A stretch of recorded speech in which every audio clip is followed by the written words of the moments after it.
The basement had been underwater for years. Mold had claimed the walls, and the stairs creaked under the weight of damp rot.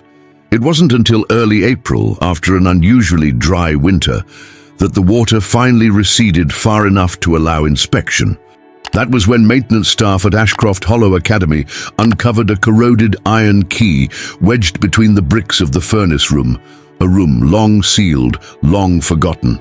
No one had been down there in decades, but someone, at some point, had locked something inside. Ashcroft Hollow was a remote boarding school in Vermont, nestled between dense woods and a private lake. Founded in 1893, it was known for its archaic architecture and strict traditions. Its isolation added to its mystique, and for over a century, it functioned with minimal interference from the outside world. But on March 2, 2003, that seclusion turned into silence, and the silence turned into fear. The disappearance of Elizabeth Granger, a 38-year-old literature teacher, was the kind of event the school wasn't prepared for. She had worked at Ashcroft Hollow for 6 years, known among staff and students for her reserved demeanor and old-fashioned dress. She lived alone in a faculty cottage across from the Eastern Dormitory, read T.S. Eliot at lunch, and had never once taken a sick day. It was a Sunday night when she was last seen. The weather had been calm, temperatures hovering just above freezing. According to school logs, she had checked out a set of classroom keys at 8:37 p.m., citing prep work for Monday's lessons. She never returned them. By Monday morning, Elizabeth had not appeared for homeroom. Her classroom was dark, the cottage locked from the inside. When the headmistress, Eleanor Finch, sent the groundskeeper to investigate, what he found was unsettling in its subtlety. Inside Elizabeth's cottage, the fireplace was still warm. Her handbag rested on the arm of her reading chair. A half-eaten apple lay on the desk beside her lesson planner, which was open to March 3rd. But there were no signs of struggle, no footprints in the frost outside, no sign of where she had gone. The local police were called by noon. By evening, the Vermont State Police had joined the search. The initial theory: she had wandered into the woods, perhaps disoriented or distressed. For 48 hours, canine units, helicopters, and volunteers scoured the thick forest. Not a shred of clothing, not a single footprint. And when divers checked the lake, it was pristine. Then came the first irregularity. According to school logs, Elizabeth had last used her keycard to access the East Wing at 9:12 p.m. But that section had been closed for months for asbestos abatement, and all access was supposed to be restricted. Only 3 staff members had the override codes. Elizabeth wasn't one of them, complicating matters further. Her faculty email was accessed the following morning from a terminal in the library. No message sent, no files opened, just a login, then nothing. The investigation stalled. There were no suspects, no evidence of foul play, no body. The case was marked as inconclusive, and Elizabeth Granger's disappearance became a footnote in the school's somber history. Over time, her name faded from the campus. Her belongings were packed away, her cottage reassigned. Students stopped talking about the woman who vanished without a sound. But the key, the rusted iron key found in the flooded basement, didn't belong to any known lock on campus. It was heavy, ornate, and engraved with a faded crest that didn't match any of Ashcroft Hollow's archived records. And tucked behind the old furnace, behind a panel pried loose, investigators found something else. A sealed envelope, waterlogged but intact. Inside it, a single page, a hand-drawn map of the East Wing, but not the current layout. It depicted a corridor that no longer existed, a corridor that, according to building plans from 1921, had been bricked off after a fire. And beneath the map, in faint but unmistakable cursive, "For those who hear her footsteps." The school denied any knowledge of a hidden hallway. Renovation records were vague, and no structural changes had been authorized in decades.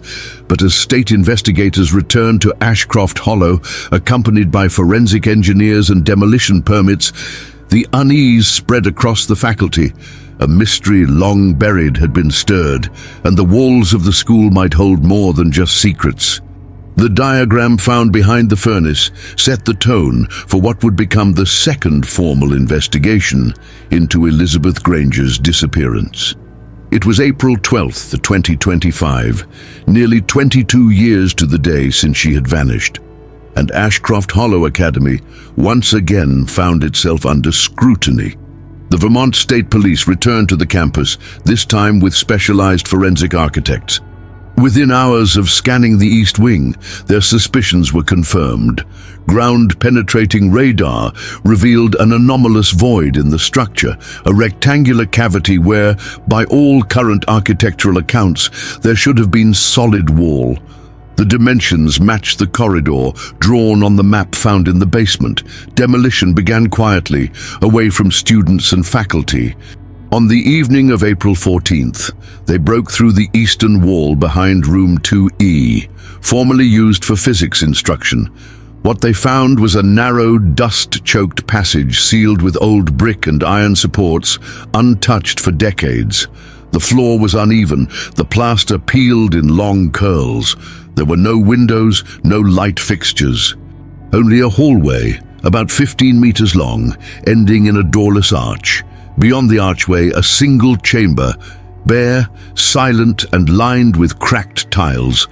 At the center, rusted chains bolted to the floor. Against the far wall, a desk. On it, an oil lamp charred at the wick, and beside it, a book wrapped in faded linen cloth. The cloth was soaked through, and the book itself was almost illegible, until the forensics team lifted it carefully and revealed, beneath the warped cover, an embossed nameplate, E. Granger, property of Ashcroft Faculty Library. It was a logbook, or something like it. Pages filled with sketches of keys, door mechanisms, references to internal locks and silent rooms. Some pages were blank. Others had frenzied notes in ink that had run in the damp. Among them was a sentence, written repeatedly, always the same. The school was never meant to be open after winter. The next discovery came days later, during a review of archived personnel files. Elizabeth Granger's hiring documentation included a recommendation letter from a former administrator named Clive Beecham. Yet Beecham's name did not appear in any faculty rosters past 1994. Further digging revealed that he had died in 1996, 7 years before Elizabeth was hired. The letter, it seemed, had been forged. But by whom? When investigators contacted the registrar's office at Morningside College, where Elizabeth had allegedly earned her literature degree, they encountered another inconsistency. No one named Elizabeth Granger had ever enrolled. No transcripts, no diplomas. The faculty ID photo on file, a woman with pale features and distant eyes, could not be matched with any state-issued identification. Fingerprint records had never been collected when she was hired. At the time, it hadn't been standard procedure. Suddenly, the case was no longer about a disappearance. It was about identity. Who, exactly, had been living in Cottage 4? The cottage itself, long since reassigned to various junior faculty, was now uninhabited due to mold concerns. But when crime scene technicians re-entered it with new leads in hand, they focused not on the main living area, which had been stripped of all personal effects, but the crawl space beneath the floorboards. There, amid cobwebs and rusted nails, they found a rusted file box. Inside, old lesson plans, faded clippings, handwritten letters never mailed. Most were addressed to no one. Some dated back to the early 1980s. All were signed the same way, E. One photograph stood out. It was a grainy image of the East Wing before renovation, dated 1986. In the background stood a young woman, arms crossed, looking away from the camera. A pen circle had been drawn around her face. It was the same face that appeared on Elizabeth Granger's ID. That photograph was almost 40 years old. Back at the Vermont State Archives, a team combed through yearbooks and staff directories from the 1970s and 80s. In a faculty photo from 1981, taken in front of the old bell tower, stood a woman labeled Elaine Gardner, Literature Department. She looked identical to Elizabeth Granger. The case shifted again. Was Elizabeth Granger an alias? Was Elaine Gardner a previous identity? Why had no one noticed that the same woman appeared to have worked at Ashcroft Hollow under two different names, 2 decades apart? Then came the most troubling clue. In a student disciplinary file from 1983, a handwritten note from headmaster James Cartwright mentioned Ms. Gardner's insistence on the resealing of the furnace corridor before term break. She claims the acoustics disturb her concentration. James Cartwright died in 1984. The corridor was bricked up shortly after, and no one ever heard from Elaine Gardner again. The school's records show no formal resignation, no departure notice. She was simply removed from staff listings in the 1985 catalogue, just as Elizabeth Granger would be 18 years later. The final discovery that week came from the flooded archives beneath the library. Among the mouldering records, tucked in a drawer labeled Old Mechanical Keys, investigators found a set of tagged iron skeleton keys and one missing tag. Its number matched the imprint found on the rusted key from the basement.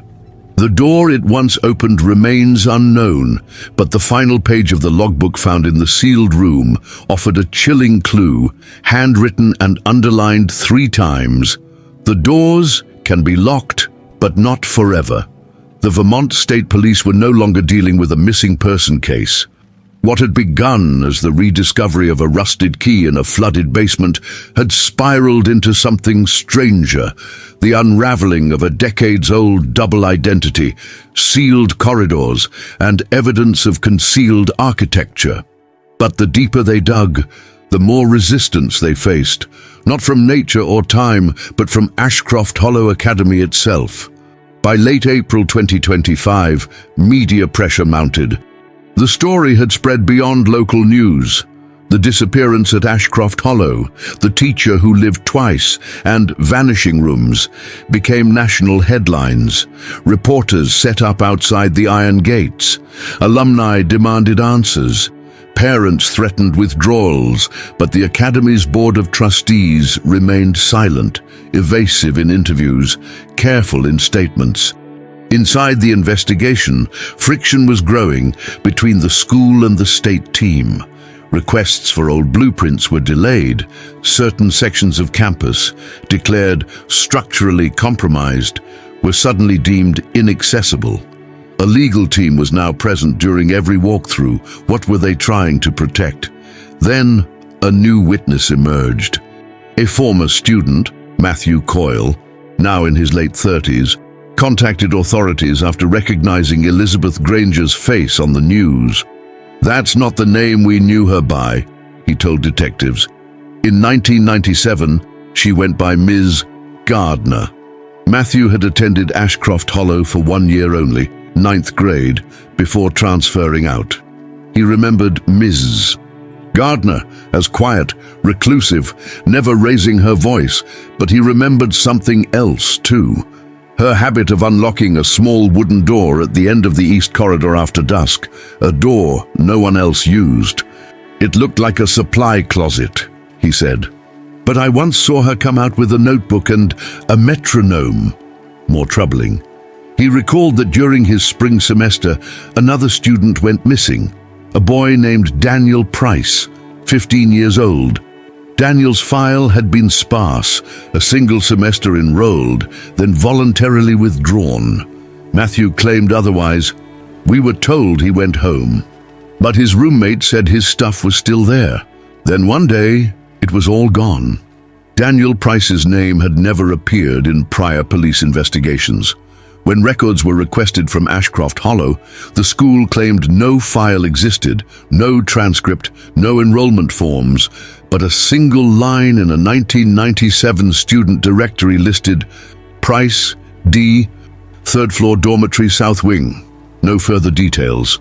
At this point, the case had bifurcated. Not only the mystery of Elizabeth Granger's disappearance, but now two identities and at least one other possible disappearance decades earlier, and the structural mystery deepened as well. A second corridor was located using LiDAR scans, running parallel to the sealed passage discovered earlier. This one, however, was narrower.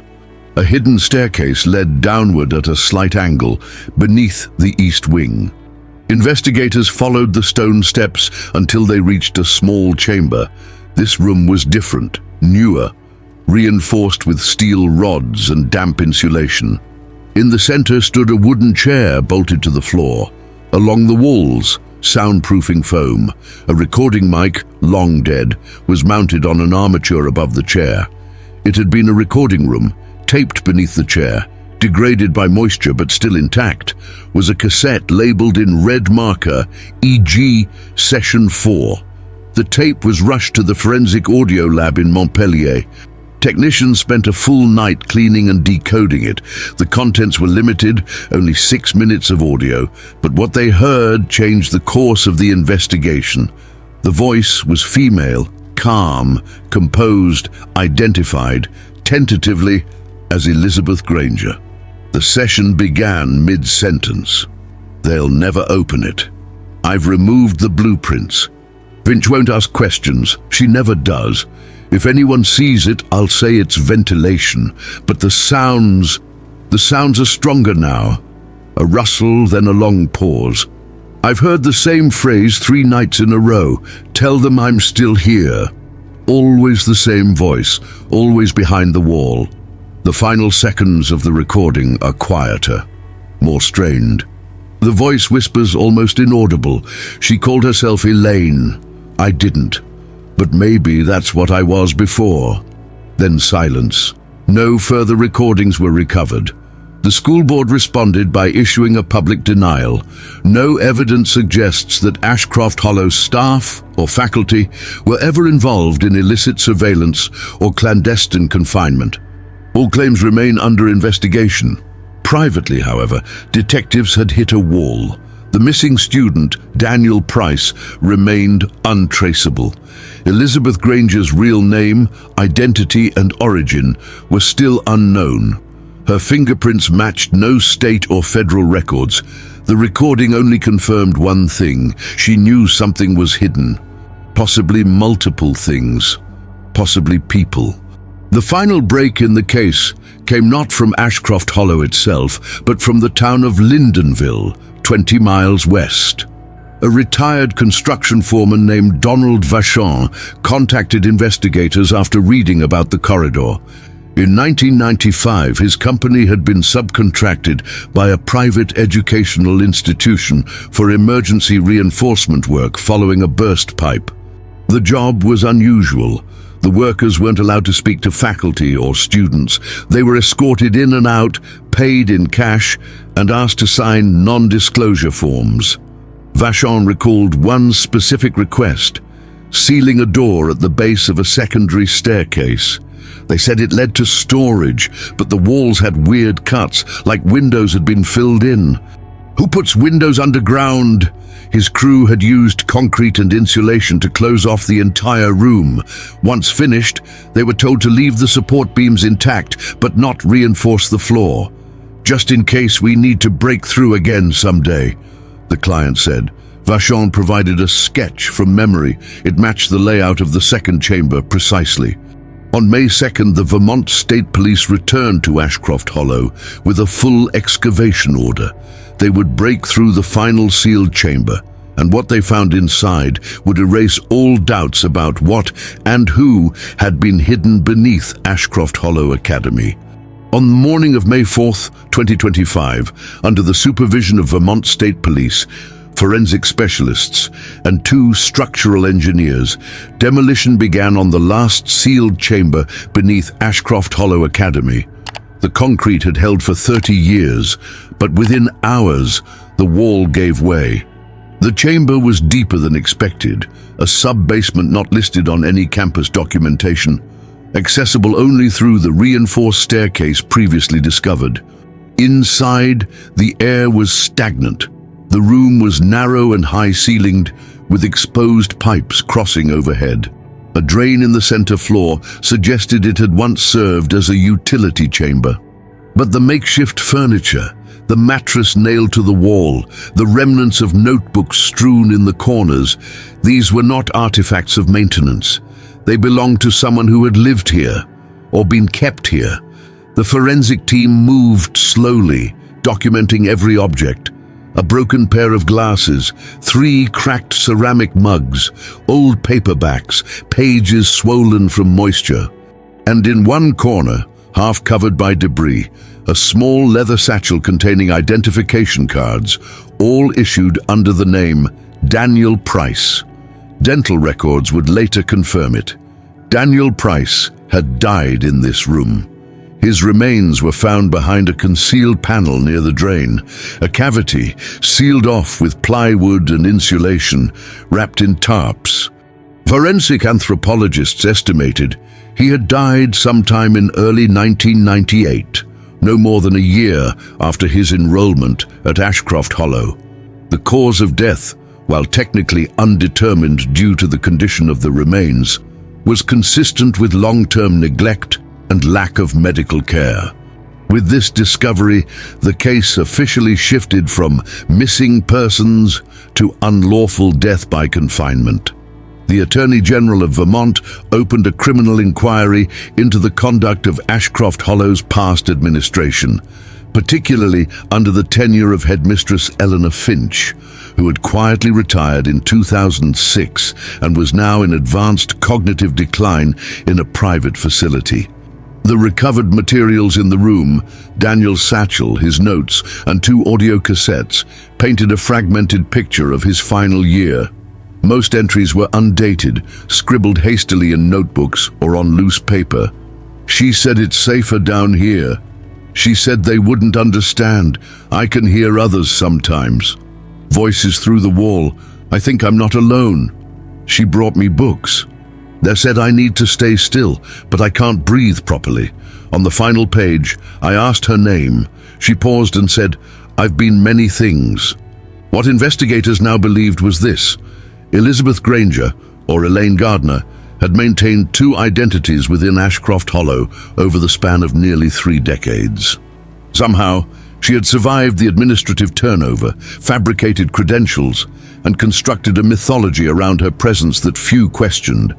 Her access to sealed areas of the school and the discovery of a hidden recording room suggested that she had cultivated an obsessive control over isolated parts of the building. But her motive remained unclear. She was not found. In May 2025, a nationwide warrant was issued for Elizabeth Granger, real identity unknown, in connection with the wrongful death of Daniel Price and suspected unlawful detainment of other individuals. Despite DNA samples being lifted from the recovered materials, including cups, strands of hair, and the cassettes, no matches were found in any criminal or civil database. The woman, known as Elizabeth Granger, remained untraceable. The school itself faced legal scrutiny. Civil lawsuits were filed by Daniel Price's surviving relatives, and a state commission was formed to audit Ashcroft Hollow's historical records, hiring practices, and renovation permits going back to the 1980s. Former staff members were summoned for testimony. Most had no knowledge of the sealed corridors or Granger's history. The most pointed criticism came from a former guidance counselor who testified anonymously. There were always rooms that weren't on the maps, doors that didn't open, but we were told it was an old school, that things get forgotten. I believed that, until now, the corridor where the rusted key had first been found was fully excavated.